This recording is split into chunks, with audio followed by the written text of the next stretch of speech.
উত্তর ভারতের নানা স্থান ঘুরতে ঘুরতে নৈনিতালে এসেছি। নভেম্বরের শেষে নৈনিতাল প্রায় জনহীন। আমাদের হোটেলের দোতলায় আমি আর আরেকজন বাঙালি প্রৌঢ় ডাক্তার দুজন আছি। হোটেলটি পাহাড়ের মাথায়, বনের ধারে। নিচে নীল হ্রদ, পাহাড় ঘেরা। কখনো মরকতমণির মতো ঝকমক করে, কখনো পোখরাজের মতো। রৌদ্র তপ্ত সুনির্মল দিন, জ্যোৎস্নাময় সুশীতল পাণ্ডুর রাত্রি, চারিদিকে অপূর্ব নিস্তব্ধতা। সমস্ত দিন হ্রদটি দর্পণের মতো স্থির ছিল। রঙিন বাংলোর সারি, সবুজ ঘন, নীল আকাশ, মেঘের স্তূপ, তার উপর নানা রূপ ও বর্ণের প্রতিবিম্ব।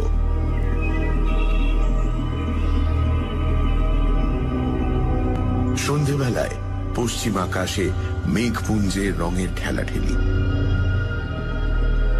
আকাশ হোলি খেলায় মেতে উঠল, হ্রদ সুবর্ণবর্ণ।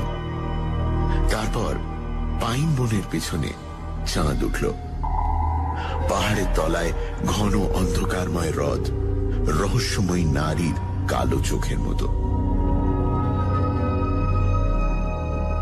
ডিনার খেয়ে যখন ঘরের সামনে কাঁচ ঘেরা বারান্দায় বসলুম, বৃষ্টি পড়ছে।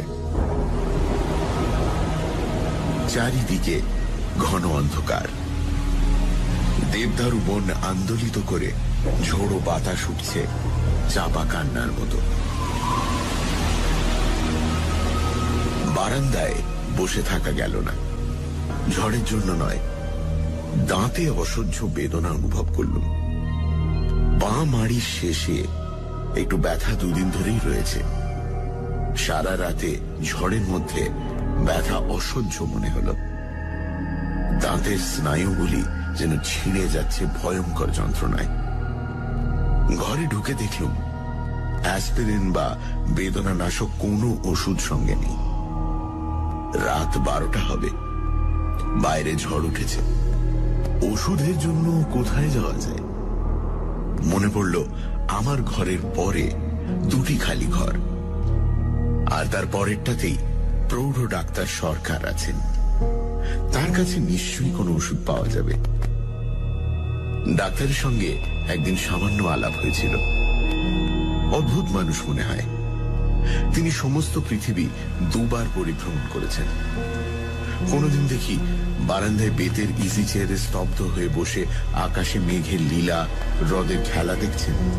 কোনদিন দেখি মোটা চাবুক হাতে ঘোড়ায় চড়ে ছুটে চলেছেন ভীমতালের দিকে। 6 ফুট লম্বা, দীর্ঘ দেহ, সুঠাম, দৃঢ়, বৃদ্ধ শাল গাছের মতো। সবসময় ছাই রঙের একটা স্যুট পরে, চোখে কালো কাঁচের চশমা, নাকের ডগায় লাল ছাপ কাঁচ ঢাকা ফ্রেমের নিচে টকটক করে। দাঁতের যন্ত্রণা অসহ্য হয়ে উঠল। ডাক্তারের ঘরে যাওয়া ছাড়া উপায় নেই। করিডোরের এক কোণে একটি আলো মৃদু জ্বলছে। ডাক্তারের ঘরের দরজার উপর 3টে টোকা দিয়ে ডাক দিল, ডাক্তার সরকার। ভেতর থেকে উত্তর এলো, আসুন। দরজা ভেজানো ছিল, একটু ঠেলতেই খুলে গেল।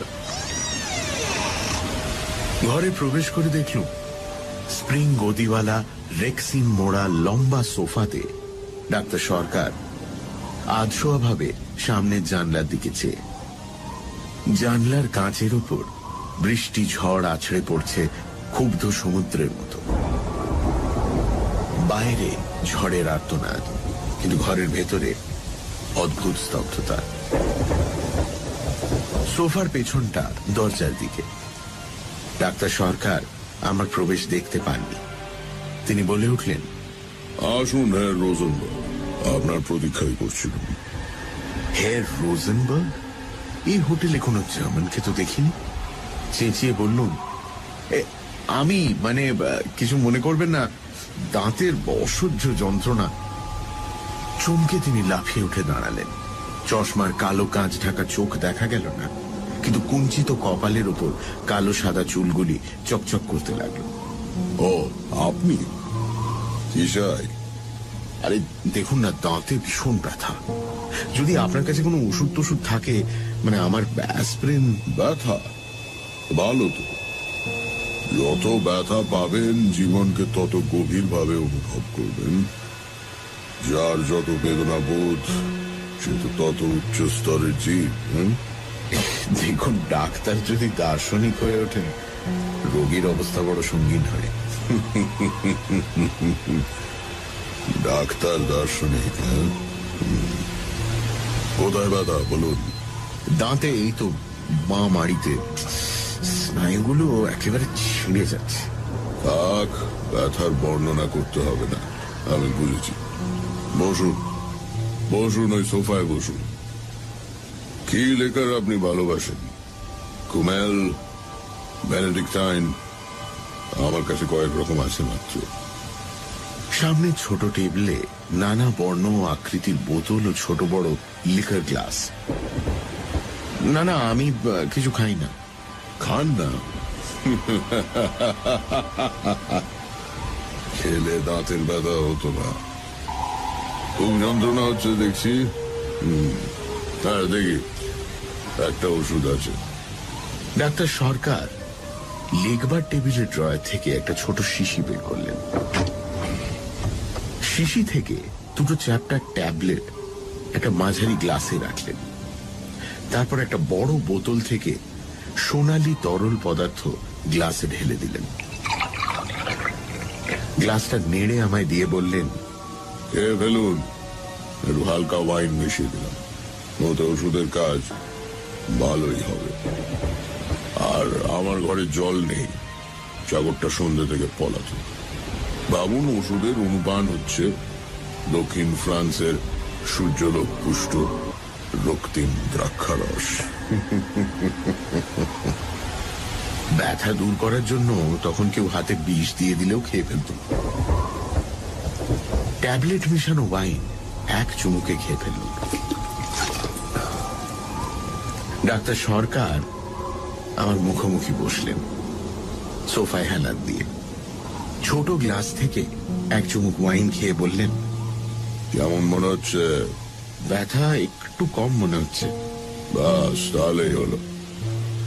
বেদনা হয়তো আপনার আগেকার মতোই আছে, তবে ওই যে মনে হচ্ছে বেদনা নেই, তাহলেই হলো। আসল হচ্ছে মন। মন দিয়ে যা অনুভব না করি তাই দিচ্ছে। বসুন, গল্প করা যাক। এই ঝড়ের রাত্রে কি আর এখন ঘুম হবে? তো বেশ, তো আপনি একটা গল্প বলুন না। আপনার জীবনে তো অনেক অভিজ্ঞতা, কত দেশ, কত রকম মানুষ দেখেছেন। তারপর আপনি ডাক্তার, কত রকমের রোগী। ডাক্তারের রোগী দেখা ক্লিনিক্যাল আই দিয়ে দেখা, সত্যিকারে দেখা নয়। যে দেখায় বেদনা নেই, হৃদয়ের ব্যথা নেই, আতঙ্ক নেই, সে দেখা সত্যি দেখা নয়। কিন্তু দেখায় আনন্দও তো থাকতে পারে। হ্যাঁ, কিন্তু সব গভীর আনন্দের সঙ্গেই তীব্র বেদনা রয়েছে। শুধু মানুষের মনের ব্যথা নয়, দেহের ব্যথাকেও যত রকম ভাবে, যত নতুন নতুন করে জানতে পারবেন, জীবনকে তত গভীরভাবে জানবেন, প্রাণের মর্মস্থলে গিয়ে পৌঁছবেন। এই দেহ মনের বেদনার অভিজ্ঞতায় আমাদের সত্তা গড়ে ওঠে, আমাদের ব্যক্তিত্ব প্রকাশিত হয়। আপনার জীবনে তো বহু অভিজ্ঞতা আছে মনে হয়। নব নব অনুভূতি লাভের তৃষ্ণা আমাকে সারা জীবন দিশেহারা করেছে। ডাক্তার রূপে আমাকে দেখতে হয়েছে মানুষের দেহ মনের ভাঙনের রূপ, তারপর বেদনার মুক্তি।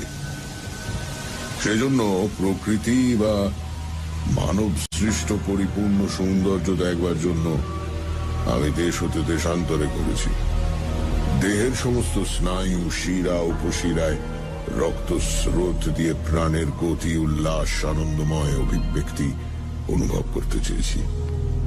এমনি ঝড়ের রাত্রে আমি সাঁতরে পদ্মা পার হয়েছি, বন্যায় নগর গ্রাম ভেসে যেতে দেখেছি, কারাকোরাম পর্বতের 17,000 ফিট উঁচুতে তুষার নদী পার হয়ে কাশ্মীর হতে খোটান গেছি, মোটর কারে সাহারা মরুভূমি অতিক্রম করেছি, ইউগান্ডার জঙ্গলে সিংহ মেরেছি। কত অপূর্ব বস্তু, কত অপরূপ দৃশ্য চোখের সামনে ভেসে ওঠে।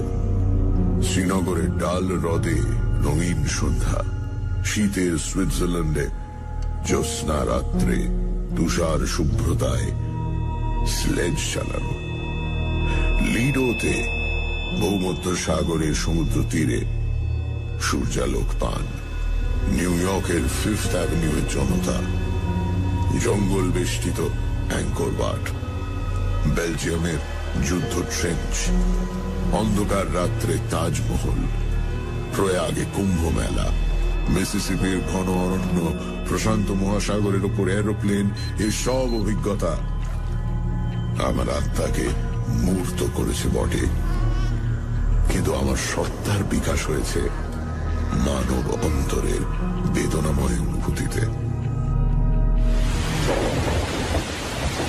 ডাক্তার সরকার চুপ করলেন। ঝোড়ো বাতাসে কাঁচের জানলা ঝনঝন করে উঠল। অন্ধকার আকাশের এক প্রান্ত থেকে অপর প্রান্ত বিদ্যুৎ চমকে গেল। ঘন নীল পর্দা ঘেরা আলো কেঁপে কেঁপে উঠল। আমি ধীরে বললাম, আচ্ছা, আপনি হে রোজেনবার্গ বলে কারোর জন্য অপেক্ষা করছিলেন কি? ডাক্তার সরকার চমকে সোজা হয়ে বসলেন। তাঁর চশমার কাঁচ চকচক করতে লাগলো অন্ধকার রাত্রে কালো চোখের মতো। বোতল থেকে একটু ওয়াইন ঢেলে পান করে কিছুক্ষণ চুপ করে বসে রইলেন। তারপর আমার দিকে চুরুটের বাক্স এগিয়ে দিয়ে বললেন, একটা চুরুট ধরান, গল্পটা আপনাকে তাহলে বলি। মুনসেনে ডাক্তারি পরীক্ষা পাশ করে আমি কিছুদিন সুইজারল্যান্ডে ড্যাভোসে একটা যক্ষা স্যানিটোরিয়ামে কাজ করি। এমনি নভেম্বর মাসের শেষাশেষি একবার ডাভোস থেকে প্যারিসে আসি। গার্দলিয়াতে যখন নামলুম রাত 11টা হবে। পুলিকে জিনিস বুঝিয়ে দিচ্ছি, ওভারকোটের ওপরে কে থাপ্পড় মারল। আরে ডাক্তার যে! ফিরে দেখি রিচার্ড রোজেনবার্গ, আমার স্যানিটোরিয়ামের একটি রোগী। লোকটির বয়স 40-এর কাছাকাছি হবে। দেখতে আমার চেয়েও লম্বা, বহুদিন রোগে ভুগে শীর্ণ শুষ্ক মুখ, চোখে একটা তীব্র ক্ষুধিত দৃষ্টি। তার বাঁ পায়ের গোড়ালি এক হাড়ে যক্ষা। 6 বছর স্যানিটোরিয়ামে বাস করার পর সেরে গেছে। এখন ক্রাচের সাহায্যে বাঁ পা তুলে খটখট করে ঘুরে বেড়ায়। লোকটি জাতে সুইস, তার পূর্বপুরুষ এসেছিলেন নরওয়ে থেকে। জুরিখে এক ধনী মহাজনের একমাত্র সন্তান। অবাক হয়ে বললাম, আপনি এখানে? পরশু আপনার জ্বর হয়েছিল, আপনার তো স্যানিটোরিয়াম থেকে বার হওয়া বারণ। আরে আমি পলাতক ডাক্তার, আমি পলাতক। প্রাণ হাঁপিয়ে উঠেছিল। বাই দ্য ওয়ে, আপনি কোন হোটেলে যাচ্ছেন? ল্যাটিন কোয়ার্টারে আমার এক জানা সস্তা হোটেল আছে, সেখানে ঘর রাখতে বলেছি। চলুন তবে, আমি আপনার সঙ্গেই যাব। একা বড় হোটেলে গিয়ে থাকতে আপনার ভালো লাগবে না। আফটার অল, ছাত্রদের থাকবার হোটেল তো। পথে ট্যাক্সিতে রোজেনবার্গ বললেন তার মাথায় মাঝে মাঝে অসহ্য যন্ত্রণা হয়। তার বিশ্বাস তার মস্তিষ্কে ক্যান্সার হয়েছে। জুরিখে এক ডাক্তার নাকি বলেছেন টিউমার হতেও পারে। প্যারিসে বড় ডাক্তার দেখাবার জন্য তিনি স্যানিটোরিয়াম থেকে অনুমতি নিয়ে এসেছেন। তার বিশ্বাস একটা ক্যান্সার কোথাও হচ্ছে। কথাটা আমি বিশ্বাস করলুম না। আমার হোটেলে আমার ঘরের কাছেই রোজেনবার্গের জন্য ঘর ঠিক করে দিল। শোবার উদ্যোগ করছি, এমন সময় ট্রেনের স্যুট বদলে সাজসজ্জা করে রোজেনবার্গ আমার ঘরে এসে ঢুকলেন। বললেন, চলুন একটু বেরোনো যাক। আমি খুবই ক্লান্ত। আরে 6 বছর পর প্যারিসে এলাম, এর মধ্যে শেষ। Tender is the night. আপনি ঘুরে আসুন, আমি জামা কাপড় ছেড়ে ফেলেছি। ওকে। দেখুন, সেন নদীর তীরে একবার ঘুরে আসতে না পারলে না আমার রাত্রে ঘুমই হবে না। ঠিক আছে, গুড নাইট। বিছানাতে শুয়ে শুনতে লাগলো। হ্যাঁ, রোজেনবার্গ সরু সিঁড়ির কাঠের ওপর কাচের খটখট শব্দ করে দ্রুত নেমে যাচ্ছেন। প্যারিসের পথে আনন্দ লাভের সন্ধানে। পরদিন সকালে খবর নিয়ে জানলুম রোজেনবার্গ অকাতরে ঘুমোচ্ছেন। রাত 3টের সময় মাতাল অবস্থায় হোটেলে ফিরেছেন। এরপর 7 দিন রোজেনবার্গের সঙ্গে দেখা হয়নি। সানডে সাসপেন্স, শুধুমাত্র রেডিও মির্চি 98.3 FM। গল্পের পরবর্তী অংশ ব্রেকের পর।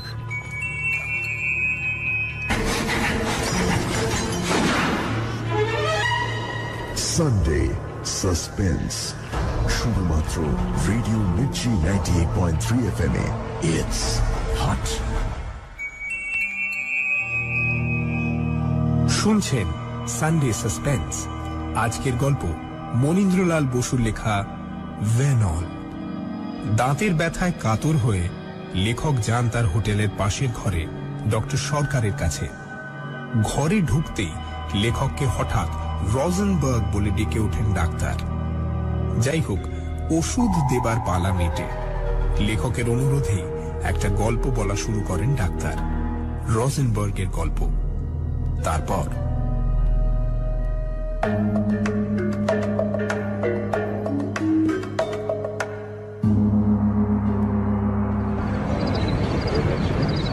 রাত্রে পুচিনি টস্কা দেখে অপেরা থেকে রাস্তায় বেরিয়েছি। ওভারকোটের উপর একটা থাপ্পড় মেরে কে বলল, আরে ডাক্তার! পেছনে ফিরে দেখি রিচার্ড রোজেনবার্গ। আরে ডাক্তার, কেমন লাগলো অপেরা? চমৎকার। চলুন তবে, কাছেই একটা ইটালিয়ান রেস্টুরেন্ট আছে, চমৎকার মোজেল মদ রাখে। 1913 সালের যুদ্ধে ঠিক আগের বছরের মোজেল মদ। আপনি না এলে আমি কিন্তু সত্যিই দুঃখিত হব। অপেরার সঙ্গীত তখন আমার কানে বাজছে। বললুম, চলুন আজ রাত্রে একটু হল্লা করা যাক। হ্যাঁ,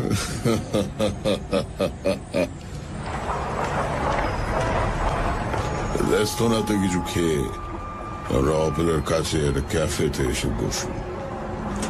পথে ফুটপাথের অর্ধেক জুড়ে টেবিল চেয়ারের সারি, বাস দিয়ে নানা সজ্জার নরনারীর স্রোত অবিরাম বয়ে চলেছে। রোজেনবার্গ, প্যারিসের জীবন কেমন উপভোগ করছো? বড্ড ব্যথা, মাথার মধ্যে না ভীষণ ব্যথা হয়। পকেট থেকে সেটি ছোট শিশি বের করে ছোট টেবিলের উপর রাখল। কিছুক্ষণ পর শিশি থেকে 2টো ট্যাবলেট বের করে কফির সঙ্গে মিশিয়ে খেয়ে ফেলল। 2 ঘন্টা অন্তর অন্তর এই অ্যাসপিরিন খাচ্ছি, না হলে না এই যন্ত্রণায় মরে যাব। কোনো ডাক্তার দেখালে? হ্যাঁ, দেখিয়েছি। ডক্টর লেভি বললেন মাথায় নয়, পেটে লিভারের কাছে টিউমার মনে হচ্ছে, ক্যান্সারের পূর্ব লক্ষণ হতে পারে। তবে তবে আমি জানি ওটা ক্যান্সার হবেই। ক্যান্সারে আমার মা মারা গেছেন। ওহ, সে কি অসহ্য যন্ত্রণা! হঠাৎ সে থামল। দেখলুম জ্বালাময় তীক্ষ্ণ দৃষ্টিতে পথের সুসজ্জিতা বার বিলাসিনীর দিকে সে চেয়ে আছে। 3 সুন্দরী মেয়ে চলেছে শিকারের সন্ধানে। রোজেনবার্গের চেয়ারের পাশে খাড়া করা ক্রাচ দুটির দিকে ব্যাকা দৃষ্টিতে চেয়ে তারা চলে গেল। রোজেনবার্গের শীর্ণ মুখ আরো কালো হয়ে উঠল। বললুম, ডাক্তাররা তো নিশ্চিত রূপে কিছু বলছেন না। নিশ্চিতভাবে কে কি বলতে পারে? এই যে দিন রাত একটা অসহ্য ব্যথা অনুভব করছি। ক্যান্সার রোগীকে আমি তিলে তিলে মরতে দেখেছি, তার সমস্ত সিমটম আমি জানি। আমি ওয়েটার, আরো 2 গ্লাস। আচ্ছা, আপনি তো ডাক্তার, আপনি বলুন তো, ক্যান্সারের কোনো চিকিৎসা আছে? এখনো পর্যন্ত আমাদের জানা নেই। নানা পরীক্ষা চলছে। শুধু রোগী অসহ্য যন্ত্রণা ভোগ করে মরে, তাই তো? হ্যাঁ, একদিন তো আমাদের প্রত্যেককেই মরতে হবে। আর আর ক্যান্সারের রোগী যদি আত্মহত্যা করে, তাতে দোষ কি? হ্যাঁ, কিসের দোষ? প্রাণ অমূল্য। প্রাণকে আমরা এখনো সৃষ্টি করতে পারি না, স্বেচ্ছায় তাকে বিনাশ করার অধিকার কি আমাদের আছে? শুধু যন্ত্রণা ভোগের অধিকার আছে, তাই তো? আচ্ছা, এই ধরুন আমি তো আত্মহত্যা করতেই পারি। আমার মা নেই, বাবা 2 মাস হলো মারা গেছেন, কিন্তু কিন্তু আমার এক বুড়ি দিদিমা আছেন। আমি কিছু করে বসলে তিনি মনে বড় আঘাত পাবেন। হ্যাঁ, আঘাত পাবেন। ওয়েটার, এই নোটটা একটু ভাঙিয়ে আনো তো দেখি। ক্যাফের এক ওয়েটার আমাদের কাছে এগিয়ে এলো। রোজেনবার্গ তার বুকের পকেট থেকে একটা মোটা মানি ব্যাগ বের করল, নানান রঙের নোটে ভরা। নোটের তাড়া থেকে একখানি 1000 ফ্র্যাঙ্কের নোট বার করে ওয়েটারের হাতে দিল। তারপর মানি ব্যাগটা খুলে টেবিলের উপর রাখল। শুধু ক্যাফের নয়, রাস্তার লোকেও দেখতে পেল নোট ভরা মানি ব্যাগ টেবিলের উপর পড়ে আছে। ব্যাগটা তুলে রাখো রিচার্ড। ডাক্তার, জানো তো এই ব্যাগে 30,000 ফ্রাঁ আছে। 30,000 ফ্রাঁ। রোজেনবার্গ কথাগুলো এত জোরে বলল যে রাস্তার লোকও শুনতে পেল। ক্যাফের লোকেরা আমাদের টেবিলের দিকে অবাক হয়ে চেয়ে রইল। আস্তে, চেঁচামেচি করছো কেন? ব্যাগটা পকেটে রাখো। এত টাকা পকেটে নিয়ে প্যারিসের রাস্তায় এরম ভাবে করার মানে কি? মানে কি, তাই তো? বেশ বলেছো ডাক্তার। আচ্ছা, তোমাকে ধাঁধা দেওয়া যাচ্ছে, উত্তর দাও। একটা লোক 30,000 ফ্রাঁ পকেটে নিয়ে সবাইকে দেখিয়ে প্যারিসের রাস্তায় ঘুরে বেড়াচ্ছে কেন? জীবনটা একটা গোলক ধাঁধা নয় কি? একবার প্রবেশ করলে সব সময় বের হওয়ার রাস্তা খুঁজে পাওয়া যায় না ডাক্তার। দেখো, এর চেয়ে কম টাকার জন্য প্যারিসের পথে লোক খুনও হয়েছে। বাহ, বেশ বলেছো তো।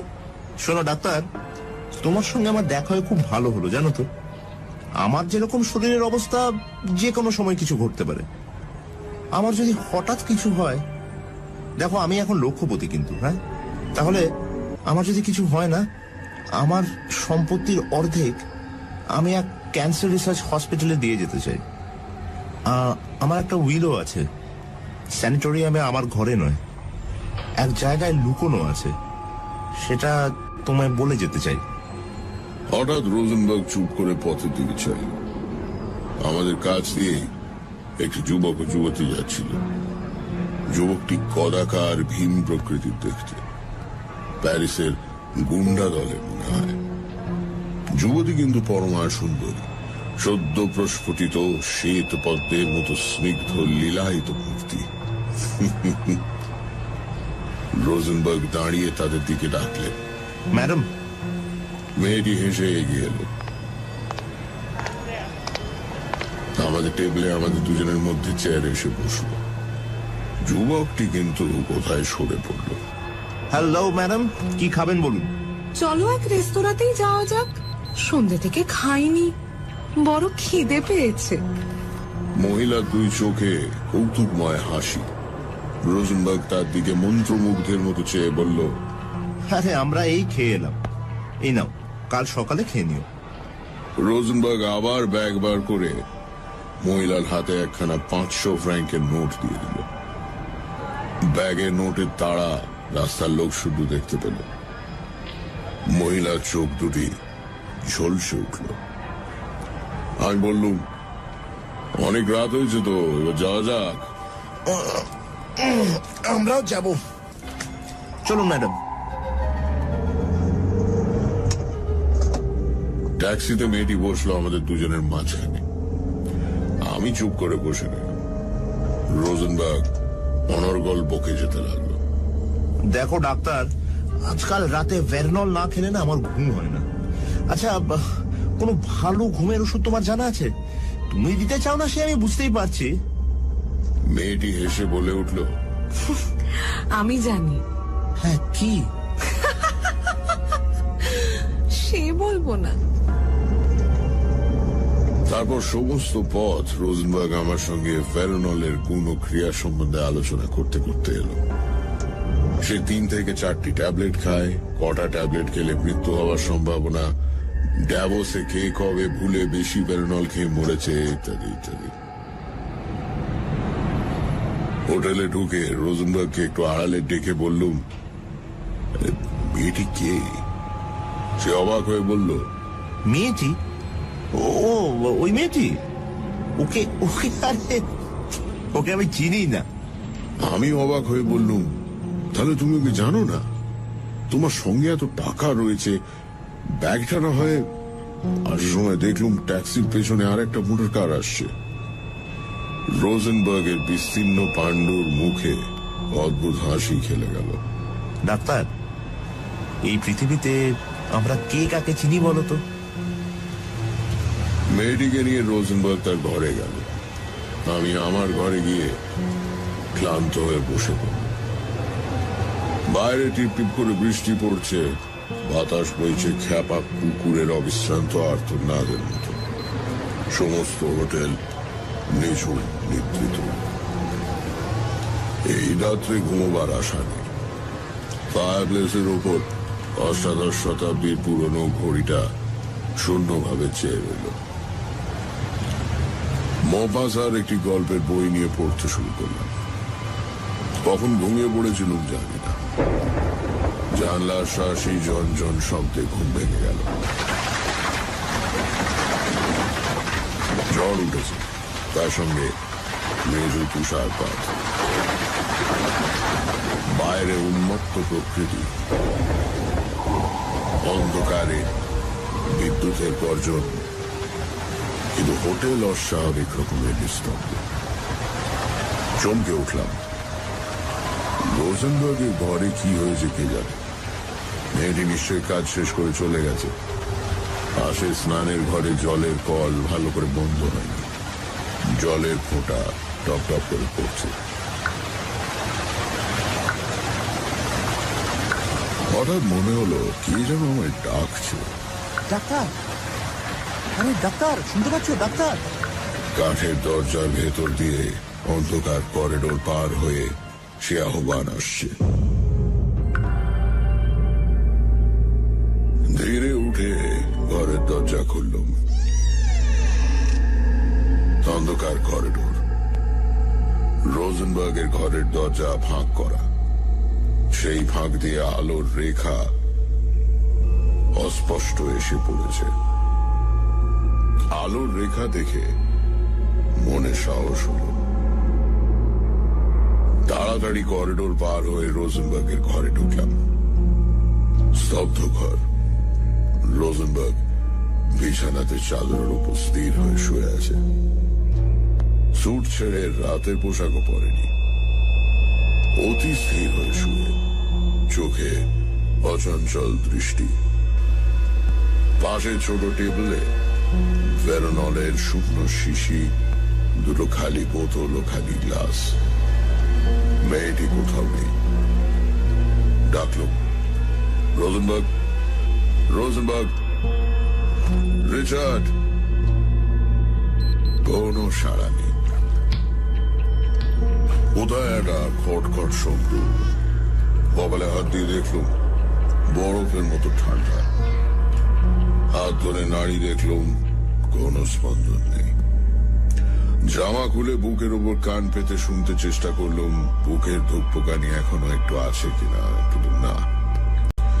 চিরদিনের মতো হৃৎপিণ্ডের স্পন্দন বন্ধ হয়ে গেছে। বাইরে ঝোড়ো বাতাস তখনও গর্জন করছে। বুঝলাম আমার আর কিছু করবার নেই। ধীরে চোখ দুটো বন্ধ করে গায়ের উপর একটা চাদর দিয়ে বেরিয়ে গেল। নিজের ঘরে ক্লান্ত হয়ে সোফায় বসতে শীতের রাতে গায়ে ঘাম দিল। আবার মনে হলো কে যেন আমায় ডাকছে। ডাক্তার, ডাক্তার, আরে ডাক্তার, শুনতে পাচ্ছ ডাক্তার? অন্ধকার করিডোর পার হয়ে কাঠের দরজার ভেতর দিয়ে সে ডাক আমার ঘরে ধোঁয়ার মতো ভরে উঠল। একটা সিগারেট ধরালাম। একটা জানলা খুলে দিল। যদি বাইরে ঝোড়ো বাতাসের গর্জনে ঘরের এই ডাক ডুবে যায়। আহ্বান অতি মৃদু ছিল, তীব্র উচ্চ হয়ে উঠল। ডাক্তার, আরে ডাক্তার, শুনতে পাচ্ছ ডাক্তার? শুধু আমার নাম ডাকা নয়, সিঁড়ির কাঠে ধাপের উপর ক্রাচের খটখট শব্দে সুপ্ত হোটেলের স্তব্ধতা কেঁপে উঠছে। ডাক্তার, আরে ডাক্তার, শুনতে পাচ্ছ ডাক্তার? ক্রাচের শব্দ সিঁড়ি দিয়ে উঠে ঘরের সারি পার হয়ে অন্ধকার করিডোর অতিক্রম করে আমার ঘরের সামনে এসে থামল।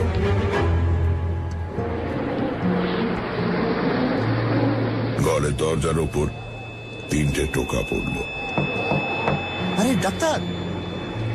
তখন আতঙ্কে মূর্ছা যাওয়া উচিত ছিল, কিন্তু আমি আতঙ্ক রস অনুভব করার চেষ্টা করছিলাম। রিচার্ড রোজেনবার্গের প্রেতাত্মাকে দেখতে আমি প্রস্তুত।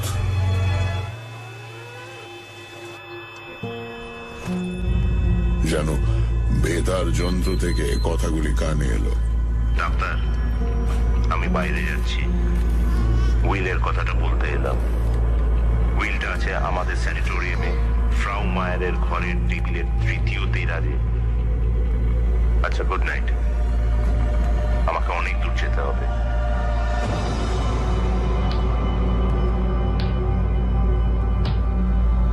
মূর্তি মিলিয়ে গেল। অন্ধকারে বিমূঢ় চোখে চেয়ে রইল। খটখট শব্দ দূর হতে দূরে চলে যাচ্ছে। এতক্ষণে গা শিরশির করে উঠল, হাত পা ঠান্ডা হয়ে আসছে, নিজের বুকে ধুকপুকানি শুনতে পাচ্ছি। 2 ঘর পরে রোজেনবার্গের মৃতদেহ। হঠাৎ করিডোরে কি আলো জ্বালল, চোখ ঝলসে উঠল।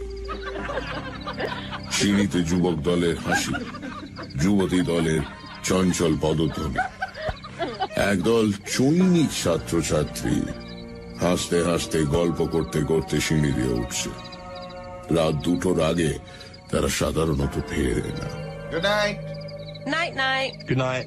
ছাত্রের দল যে যার ঘরে গিয়ে দরজা বন্ধ করে দিল।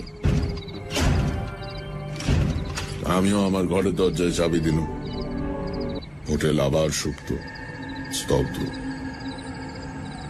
ঝড় থেমেছে, নিঃশব্দে তুষারপাত হচ্ছে। যেন কে দোলন চাপা ফুলের পাপড়ি ছিঁড়ে ছিঁড়ে চারিদিকে ছড়িয়ে দিচ্ছে। খোলা জানলার কাছে গিয়ে একটা সিগারেট ধরিয়ে বসল আলোর আশায়। ডাক্তার সরকার চুপ করলেন। আমি নিঃশব্দে চুরুট টানতে লাগলাম। বাইরে ঝড় বৃষ্টি থেমেছে, মৃদু জ্যোৎস্নায় আকাশ থমথম করছে।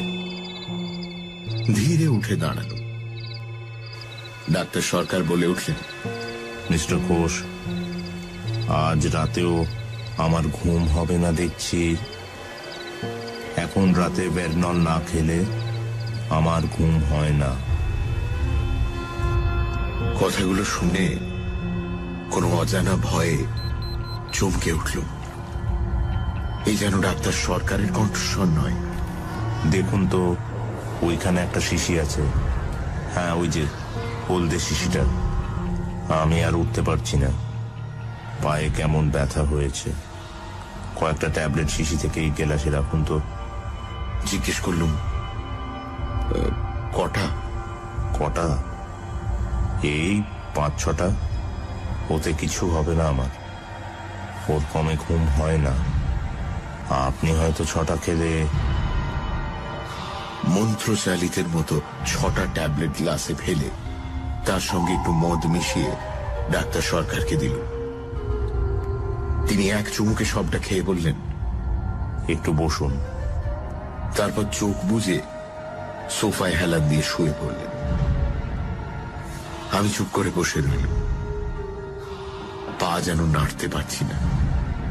ঘরের স্তব্ধতা পাথরের মতো ভারী। জানলার কাঁচ ঝকমক করছে ভীত নারীর দৃষ্টির মতো। কতক্ষণ বসেছিলাম জানি না। কালের স্রোত যে বয়ে চলেছে সে অনুভূতি হারিয়ে ফেলেছিল। মনে হলো খটখট শব্দ আসছে। কাঠের মেঝের ওপর ক্রাচের খটখট শব্দ। সে শব্দ সিঁড়িতে উঠে আমার ঘরের পাশ দিয়ে বারান্দা পার হয়ে ঘরের সামনে এসে থামল। দরজার উপর 3টে টোকা। ভয়ে শিউরে উঠল, চেঁচিয়ে বললুম, ডাক্তার সরকার। কোনো সাড়া নেই। প্রাণপণে চেঁচালুম, ডাক্তার সরকার, ডাক্তার সরকার। নিঃসাড় স্পন্দনহীন দেহ। ডাক্তার সরকারের হাত ধরে ঝাঁকুনি দিল। বরফের মতো কনকনে হাত, নাড়ি খুঁজে পাওয়া গেল না। নাকের কাছে হাত রাখলুম, বুকের উপর কান দিয়ে শুনতে চেষ্টা করলুম। নিশ্চল হৃৎপিণ্ড, দেহে রক্ত চলাচল নেই। ডাক্তার সরকার মৃত। হয়তো ভেরনলের মাত্রা অধিক দিয়েছে। বিবর্ণ মুখ, সাদা মুখোশের মতো। আতঙ্কে বিহ্বল দৃষ্টিতে দরজার দিকে তাকালুম। দরজার ওধারে রিচার্ড রোজেনবার্গের প্রেতাত্মা, আর এধারে ডাক্তার সরকারের মৃতদেহ। কালো চশমার কাঁচের পেছন থেকে চোখ দুটো নড়ে উঠল, শিউরে উঠল। ডাক্তার সরকার বলে উঠলেন, কে মিস্টার ঘোষ, আবার দাঁতের ব্যথা হচ্ছে নাকি? না। তবে ভয় পেয়েছেন তো? না, আমি মরিনি। অত সহজে মৃত্যু হয় না। আমার মনে হয়েছিল। সে রাত্রে প্যারিসের হোটেলে কিরকম আতঙ্ক অনুভব করেছিলাম তার কিছু আভাস পেলেন বোধ হয়। আপনি চমৎকার অভিনেতা দেখছি। অভিনয় করতে পারি বলেই এতদিন বেঁচে আছি। আচ্ছা, আপনি শুনে যান। আজ রাত্রে আর রোজেনবার্গ এলো না। আপনি নিশ্চিন্ত হয়ে শুতে যান। একটু খেয়ে যান, ভালো ঘুম হবে। ও শুনুন, গল্পের শেষটা তো আপনাকে বলা হয়নি। সকালে কিন্তু রোজেনবার্গের মৃতদেহ হোটেলের ঘরে পাওয়া গেল না। 2 দিন পরে সেন নদীর জলে মৃতদেহ পাওয়া গেল। লোকে বলল গুন্ডারা রাতারাতি মৃতদেহ সরিয়ে নিয়ে গেছে, কিন্তু আমার থিওরি হচ্ছে মহিলা ওকে মারেনি। আপনার কি মনে হয়?